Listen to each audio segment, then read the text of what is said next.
दोस्तों, आज रामायण के बालकांड अध्याय के अंतर्गत अलभ्य अस्त्रों का दान की कथा आपके सामने पेश करेंगे।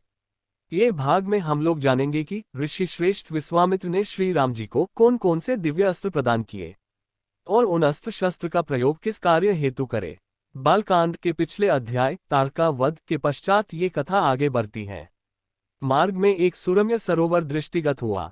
सरोवर के तट पर रुककर विश्वामित्र कहा, हे राम, ताड़का का वध करके तुमने बहुत बड़ा मानव कल्याण का कार्य किया है। मैं तुम्हारे इस कार्य, पराक्रम एवं चातुर्य से अत्यधिक प्रसन्न हूँ। मैं तुम्हें कुछ ऐसे दुर्लभ अस्त्र प्रदान करता हूँ जिनकी सहायता से तुम दुर्दमनीय देवताओं, राक्षसों, यक्षों, नागादिकों को भी परास्त कर सकोगे। ये दंडचक्र, धर्मचक्र, कालचक्र और इंद्रचक्र नामक अस्त्र हैं। इन्हें तुम धारण करो। इनके धारण करने के पश्चात तुम किसी भी शत्रु को परास्त करने का सामर्थ्य प्राप्त कर लोगे। इनके अतिरिक्त मैं तुम्हें विद्युत निर्मित वज्रास्त्र, शिव जी का शूल, ब्रह्मशिर, अशिक और समस्त अस्त्रों से अधिक शक्तिशाली ब्रह्मास्त्र देता हूँ। इन्हें पाकर तुम तीनों लोकों में सर्वाधिक शक्ति संपन्न हो जाओगे। मैं तुम्हारी वीरता से इतना अधिक प्रसन्न हूँ कि तुम्हें प्रचंड मोद की व शिखर नाम की गदाएं प्रदान करते हुए मुझे अत्यंत हर्ष हो रहा है। मैं तुम्हें सूखी और गीली दोनों ही प्रकार की अशनी व पिनाक के साथ ही साथ नारायणास्त्र, आग्नेयास्त्र, वायव्यास्त्र, हयशिरास्त्र एवं क्रौंचास्त्र भी तुम्हें प्रदान करता हूँ।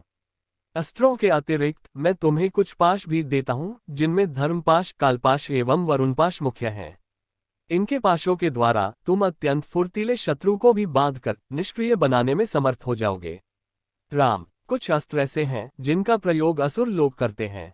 नीति कहती है कि शत्रुओं को उनके ही शस्त्रास्त्रों से मारना चाहिए। इसलिए मैं तुम्हें असुरों के द्वारा प्रयोग किए जाने वाले कंकाल, मूसल, घोर कपाल और किंकनी नामक अस्त्र भी देता हूँ। कुछ अस्त्र का प्रयोग विद्याधर करते हैं।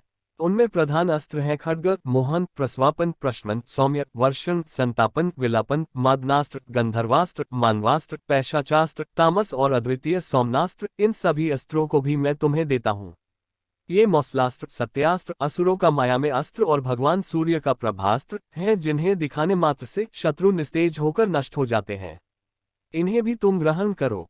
अब इन अस्त्रों को देखो, ये कुछ विशेष प्रकार के अस्त्र हैं। ये सोम देवता द्वारा प्रयोग किए जाने वाले शिशर एवं दारुण नाम के अस्त्र हैं। शिशर के प्रयोग से शत्रु शीत से अकड़कर और दारुण के प्रयोग से शत्रु गर्मी से व्याकुल होकर मूर्छित हो जाते हैं। हे वीर श्रेष्ठ, तुम इन अनुपम शक्ति वाले, शत्रुओं का मान मर्दन करने वाले और समस्त मनोकामनाओं को पूर्ण कराने वाले अस्त्रों को धारण करो। इतना कहकर महामुनि ने संपूर्ण अस्त्रों को, जो देवताओं को भी दुर्लभ हैं, बड़े स्नेह के साथ राम को प्रदान कर दिया। उन अस्त्रों को पाकर श्री राम अत्यंत प्रसन्न हुए और उन्होंने श्रद्धा के साथ गुरु को चरणों में प्रणाम किया और कहा, गुरुदेव, आपकी इस कृपा से मैं कृतार्थ हो गया हूँ। अब देवता, दैत्य, राक्षस, यक्ष आदि कोई भी मुझे परास्त नहीं कर सकता। मनुष्य की तो खैर बात ही क्या है, किंतु मुनिव, इसी प्रकार के अस्त्र गंधर्वों, देवताओं, राक्षसों आदि के पास भी होंगे और उनका प्रयोग वे मुझ पर भी कर सकते हैं। कृपा करके उनसे बचने के उपाय भी मुझे बताइए। इसके अतिरिक्त ऐसा भी उपाय बताइए जिससे इन अस्त्रों को छोड़ने के पश्चात अपना कार्य करके ये अस्त्र पुनः मेरे पास वापस आ जावे। श्री राम के इस प्रकार कहने पर विश्वामित्र बोले, राघव, शत्रुओं के अस्त्रों को मार्ग में ही काट कर नष्ट करने वाले इन सत्यवान, सत्यकीर्ति, प्रतिहार, परारमुख, अवान्मुख, लक्ष्य, उपलक्ष्य आदि इन अस्त्रों को भी तुम ग्रहण करो। इन अस्त्रों को देने के बाद गुरु विश्वामित्र ने राम को वे विधियां भी बताईं जिनके द्वारा प्रयोग किए हुए अस्त्र वापस आ जाते हैं। चलते चलते वे वन के अंधकार से निकलकर ऐसे स्थान पर पहुंचे जो भगवान भास्कर के दिव्य प्रकाश से आलोकित हो रहा था और सामने नाना प्रकार के सुंदर वृक्ष, मनोरम उपत्यका एवं मनोमुग्धकारी दृश्य दिखाई दे रहे थे। रामचंद्र ने विश्वामित्र से पूछा, हे मुनिराज, सामने पर्वत की सुंदर उपत्यकाओं में हरे हरे वृक्षों की जो लुभावनी पंक्तियां दृष्टिगत हो रही हैं, उनके पीछे ऐसा प्रतीत होता है कि जैसे कोई आश्रम है।